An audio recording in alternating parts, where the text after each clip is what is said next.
Galera, tudo bem? Como vocês estão? Estamos começando aqui então o nosso vídeo de hoje. O nosso vídeo que vai abordar um tema bastante importante. A pergunta a ser respondida é: qual é o preço mais importante de um candle? A máxima? A mínima? O fechamento? Ou a abertura? Vamos responder essa pergunta? Vamos lá?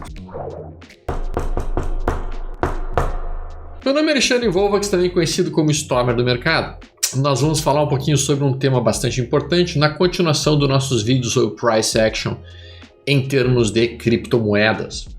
E vamos falar um pouquinho então sobre como olhar os gráficos neste mundo, no universo de criptos. É um enorme prazer estar com vocês aqui hoje. Agradeço muito a atenção de todos vocês e ao mesmo tempo gostaria que vocês ativassem o sininho se possível e também se inscrevessem no canal e compartilhassem esse canal com os amigos de vocês, porque a gente quer chegar em 1 milhão de inscritos, algo que realmente seria um feito fantástico para a gente e ficaremos muito felizes com isso. Vamos lá então, direto ao tema. Bom, quando se lê a maior parte dos livros que falam sobre leitura de gráficos, todos eles mencionam que realmente o preço mais importante de todos é o preço de fechamento de um determinado candle. Vamos dar uma olhada aqui no gráfico e a gente vai poder entender algumas coisas que eu acho que são bem importantes. Aqui nós estamos vendo o BTC contra BUSD, que é uma stablecoin, ligada ao dólar. Quando a gente olha um candle desses, e é importante porque alguns amigos às vezes não têm completamente a ideia do que representa cada uma dessas estruturas aqui. Então nós vamos aqui rapidamente dissecá-las. Este traço que está aqui é o preço mais caro, ou seja, a máxima do dia deste dia, que é o dia 11 de abril de 2022, em que houve negociação de BTC na Binance, porque aqui nós estamos olhando as cotações da Binance. Aqui, neste ponto, nós podemos ver o preço mais baixo que foi operado no dia 11. Então aqui fica sendo a máxima, aqui é a mínima. Máxima, mínima, máxima, mínima, máxima, mínima. Ok? Ok. Neste ponto que vocês estão vendo aqui foi o preço de abertura do BTC contra BUSD. O primeiro preço negociado às 9 da noite, porque aqui no Brasil é às 9 da noite que abre o novo candle de gráfico diário. E portanto sendo um momento importante para nós traders de criptos. E aqui nós podemos ver o preço em que fechou o dia, ou seja, às 9 da noite do dia 11 de abril. Então vejam que aqui fica a abertura e aqui fica o fechamento. E por que eu sei que aqui está a abertura e não aqui a abertura? Porque este é um candle pintado de vermelho. Se ele tivesse pintado de branco, então neste caso a abertura encontra-se aqui e o fechamento encontra-se aqui, porque ele foi pintado de branco, e quando um candle é pintado de branco, subentende-se que a abertura está mais baixa do que o preço de fechamento, e quando o candle é pintado de vermelho, a abertura está mais alta que o preço de fechamento. Existe uma outra forma de olhar gráficos, e é uma forma inclusive a qual eu até gosto mais, tá? Eu, particularmente falando, prefiro olhar gráficos não em candles, mas gráficos em barras, que é esta forma que vocês estão vendo aqui. Quando a gente olha um gráfico em barra, algumas coisas acontecem com o nosso cérebro.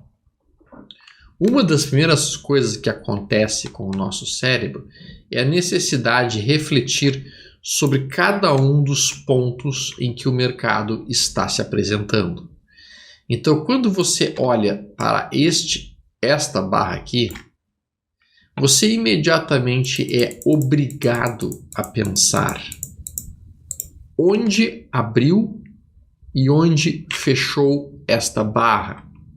Você tem que fazer isso, porque isso não é uma informação que se joga na sua cara. Então, você olhando essa barra, você pensa, cara, olha só, ele abriu aqui, porque o gráfico de barras, a abertura é traçozinho para o lado esquerdo. E ele fechou aqui, traço para o lado direito. Então, você tem que pensar, abriu aqui, subiu bastante, rompeu a máxima do candle seguinte e fechou em baixa. O que eu já tinha apresentado para vocês anteriormente como aquilo que eu chamo de setup da flecha do índio, ou setup de rejeição? Não é justamente quando o mercado rompe uma máxima de um candle anterior, não é justamente quando o mercado, depois de romper a máxima, fecha caindo. Então a gente está vendo, por essa interpretação, que o mercado está iniciando um movimento corretivo e poderíamos então procurar por pontas de venda nas próximas barras. Então o que eu gosto do candle de barra, do gráfico de barras, é que ele realmente nos facilita a leitura na medida em que nos obriga a pensar. Porque se eu coloco o gráfico aqui imediatamente como um gráfico de candles, tu já vê que é vermelho e o teu cérebro nem sequer pensa. Abriu aqui, fechou aqui, abriu aqui, fechou aqui, abriu aqui, fechou aqui. Abre aqui, fecha aqui, abre aqui, fecha aqui. Vamos fazer essa leitura tique por tique para que vocês consigam então imediatamente verificar como é muito mais importante a reflexão quando você está olhando um candle de barras do que um candle de candlesticks. Quando um candle de candlesticks abre e fecha mais alto com a longa sombra inferior. Vejam que aqui o mercado reverte completamente a expectativa altista com essa abertura nesse ponto e o fechamento exatamente nessa mínima, perto da mínima. Então tu vê que a pressão de venda deu uma dominada. Veja que aqui compradores tentam empurrar de novo, fechando novamente em alta. Tentam e conseguem empurrar em alta de novo. Notem como fica muito importante a aproximação desta região aqui. A abertura é um ponto extremamente importante para o mercado, a abertura de uma barra enorme. Usualmente ela funciona como um ímã de atração. Quando o mercado se afasta dela, ele tenta voltar para cá. E quando toca nessa abertura, a maior parte das vezes inicia uma resistência, representa-se como uma resistência. Veja pelo seguinte, o que acontece? O mercado simplesmente sente a resistência e bate pressão de venda. Então, quando a gente começa a olhar isso e eu tenho uma barra muito ampla, uma barra que tenha mais do que 2 vezes os corpos dos candles prévios, é meu costume marcar esta região, que é a abertura desta barra, como uma área muito importante em que, se o mercado se aproximar dela, eu posso considerar por vendas com um stop bem curto. Se aparecer algum sinal de venda num time frame mais curto, 240 minutos, por exemplo. Vejam que isso acontece algumas outras vezes aqui, ó, para que vocês consigam visualizar isso bem. Aqui, a gente tem uma mega abertura e uma barra muito ampla. Não há necessidade de nem sequer medir, mas a gente vê que essa barra tem mais do que 2 vezes os corpos dos tamanhos prévios. Isso é nítido. Então, qualquer aproximação no futuro dos preços nesta região, eu tenho que entrar num time frame mais curto e considerar por possíveis vendas. Veja que o mercado vai indo. Muito tempo depois ele começa a se aproximar dessa região aqui. Toca a abertura. E aqui, se eu estou olhando 2 gráficos, o que eu posso fazer? Eu posso entrar num time frame mais curto exatamente nesse dia para procurar por algum sinal de reversão. Deixa eu fazer isso. Deixa eu colocar aqui. De um lado da tela,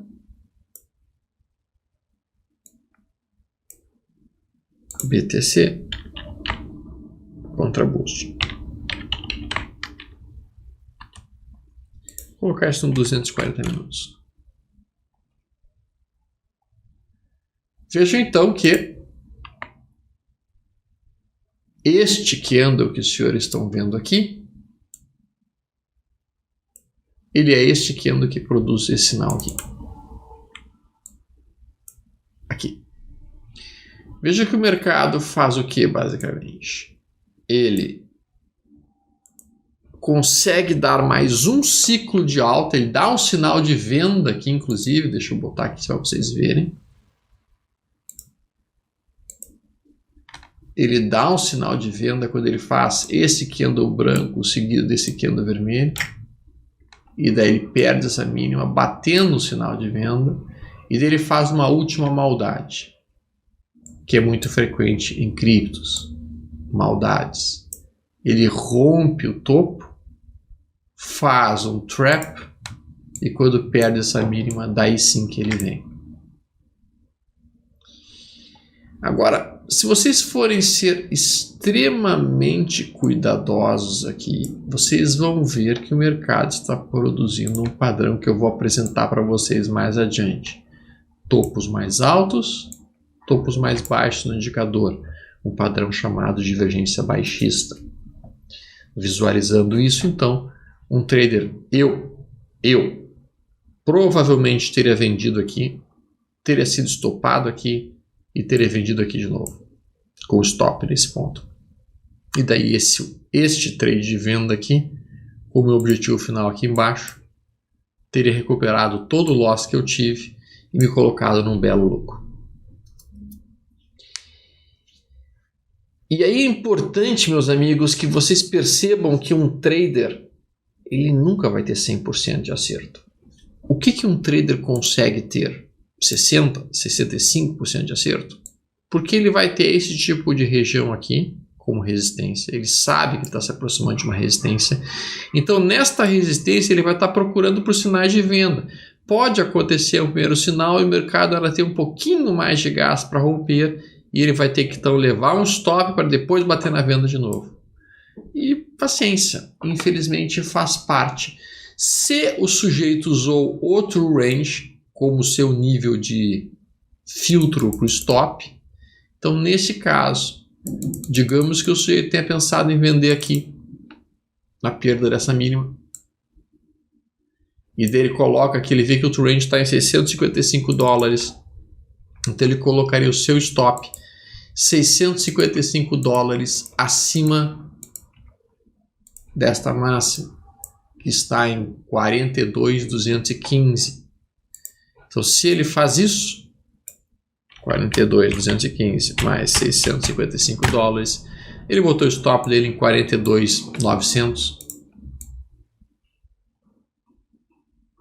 E ainda assim ele foi estopado. Vamos ver. Se ele botou em 42.900, veja que mesmo assim o True Range não conseguiu salvá-lo nessa situação. Não conseguiu. Se ele usou o topo imediatamente, porque aqui era o último topo, mas o topo imediatamente anterior aí no lado esquerdo é esse topo aqui. Se ele usou esse topo, ele se salvou. Então, um trader tem que escolher como ele vai trabalhar o tipo de stop dele. Mas isso vai ser um tema para outras conversas mais adiante. O ponto de hoje é mostrar para vocês como a abertura de candles enormes funciona como uma zona de suporte ou como uma zona de resistência nos mais diversos períodos operacionais. Eu vou colocar aqui novamente em candles, porque vocês estão mais acostumados, mas eu veementemente coloco para vocês o conceito de que vale a pena vocês treinarem os olhos para barras. Olha a abertura dessa barra enorme aqui funcionando como suporte. Olha a abertura dessa barra aqui funcionando como resistência. Olha a abertura dessa barra aqui funcionando como resistência. E se a gente fizer um blend desta barra com essa barra, juntar essas três e considerar isso aqui tudo uma barra única, então a abertura desta enorme barra aqui funcionou como uma resistência perfeita para o mercado. Note como esta abertura aqui funciona como uma zona de suporte muito forte para o mercado. E vejam que isso acontece nos mais diversos momentos de gráfico diário e também acontece dentro de um gráfico semanal. Neste momento, nós estamos tocando esta zona de suporte do gráfico semanal no BTC. E há uma certa dúvida se vai ser respeitado essa região de suporte ou não. Mas é um suporte, sem dúvida alguma. E a resistência mais próxima nesse momento está nesta abertura que encontra-se aqui, em 46.531. Então, o sujeito que fosse operar eminentemente por price action, cara que opera eminentemente por ação dos preços, ele estaria nessa situação atual, entendendo que ele está grudado numa zona de suporte de gráfico semanal, que é justamente a abertura dessa região aqui. Então, o que está pensando? Olha só, eu estou em cima de um suporte. Minha resistência mais próxima está lá em cima. Eu poderia colocar uma entrada com um stop abaixo dessa mínima. Ou seja, eu estou com uma operação que tem um risco. Se eu colocar em 38.500 e colocar meu stop em 36.990, vou colocar aqui. Então eu tenho uma entrada em 38.500 menos 36.950. Perdão. 38.500 menos 36.950. Vocês não viram. Nós temos um risco de $1.510. Só que o meu alvo aqui é buscar os 46.500, que seria voltar para essa região. Isso significaria, se eu atingir 46.500, 46.500 menos 38.500, $8.000. Então nós estamos falando de uma relação risco-benefício em que eu arrisco $1.500, porque eu estou grudado na abertura dessa barra, para buscar um alvo de 8.000, que é para a abertura da barra maior aqui em cima, e que funciona como resistência aqui também. E aí a pessoa começa a montar as estratégias operacionais calcadas sempre na ideia de que a abertura de uma barra ampla funciona como um poderoso suporte ou uma poderosa resistência para o movimento que ele está observando. Eu espero que o vídeo de hoje tenha sido extremamente útil para vocês e que possa eventualmente no futuro gerar ideias e pontos de suporte e de resistências que ajudem na condução dos seus trades no futuro. Ok, pessoal? Nos vemos no próximo vídeo. Um grande abraço. Tudo de bom.